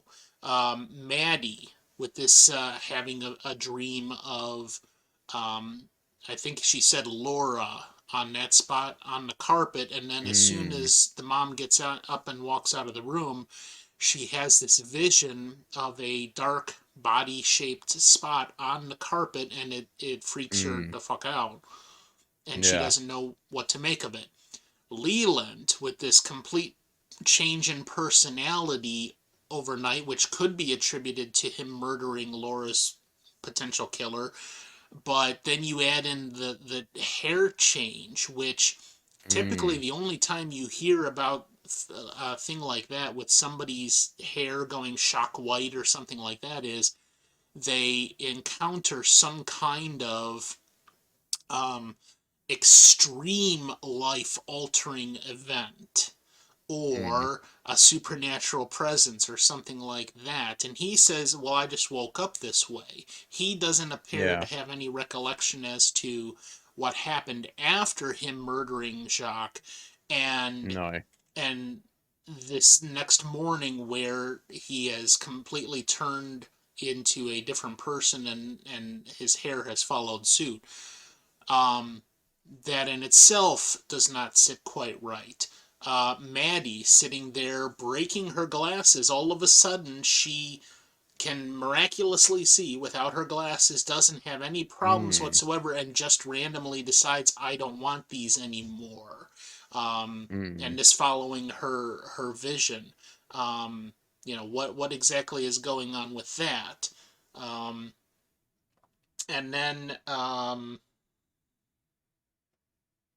what else did I have here? Oh, the bad food at the hospital.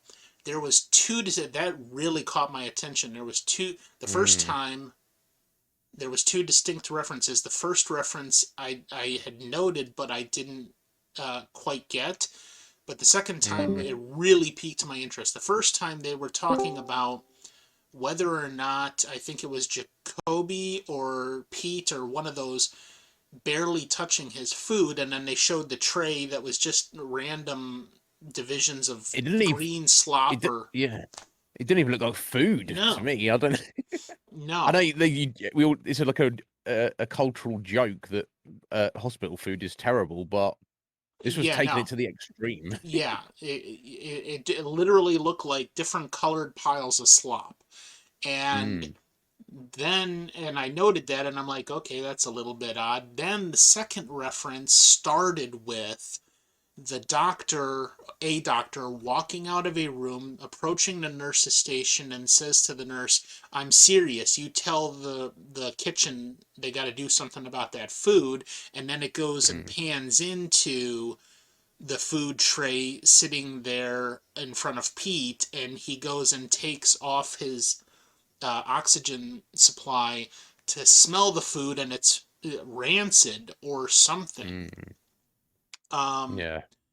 and it's the same piles of green slop. And okay, so there's definitely something fucking weird going on with the food at the hospital. We don't know Mm, what it is or what it means, but that seems so far beyond just the common reference of bad hospital food that to me yeah. lends itself to some kind of supernatural something going on. Yeah. Um, and then Leland singing and dancing again at the dinner, and he faints. He says he's fine, but he's clearly not fine, and that might be related to the Mm, hair and something else. Um, the portion where Cooper is laying down to sleep, and Audrey is praying to him, literally not praying to God. She's praying to Cooper, like yeah. literally trying to transmit a message telepathically through the function we normally assign as prayer Mm, to Cooper, asking him to read her note. Did you read my note? Did you know I'm at One Eye Jacks? Did you know I'm a prisoner? I need your help. I'm in over my mm, head. I'd love to, be your assistant and help you figure this all out, but I need your help. And then the very next moment, uh, Cooper then getting his second vision from the tall man who goes, "Oh, I forgot to Mm, tell you something, da da da da da." And he goes on to reveal that one person has seen the third man, and mm, you forgot something, Cooper, and then the light flash and it going into him. Um, those two instances together lead me to believe that there's a supernatural presence, and mm, then finally, the thing that we have not discussed at all yet, as just mm. an event in the storyline, Ronette waking up and having terror visions, or remembering Yeah. the thing that occurred with the murder, this event, and who the murderer was, and how he looked, and how he acted, and the terror of Mm, Laura in that scene, and most importantly, ending with, after Laura is dead, the murderer letting out this demonic sounding yelp, howl. mm, Um, Most definitely that was specifically put in there, I feel, mm. as part of a remembrance slash dream sequence that Ronette is having, Yeah. that this is not just the murderer. This is not just some Mm, psychopath. There is some alterable quality to his voice that mm, she remembers specifically, of how he had this quality, and maybe was not, maybe he was possessed, maybe he was under some other kind of supernatural influence or alien mm. influence or something else. No clue as to what that is, but this episode, more than anything else that we've seen thus far, kind of hammered home all of these little points, that there is definitely something more than just humans at play here in their Mm, normal capacity. Maybe that may not be developed or something else, but in particular, in reference to the tall man appearing to Cooper twice, and his appearance yeah. and how he sounds and what happens to the atmosphere when he's there. um, I'm definitely now leaning more towards that again. Mm, The some kind of supernatural presence or influence over what is happening in Twin Peaks, and yeah. I'm also apt to believe at this point that it is a locality thing, that Mm, nothing outside of Twin Peaks is necessarily being influenced in the same way as the people mm, in particular being influenced inside of Twin Peaks.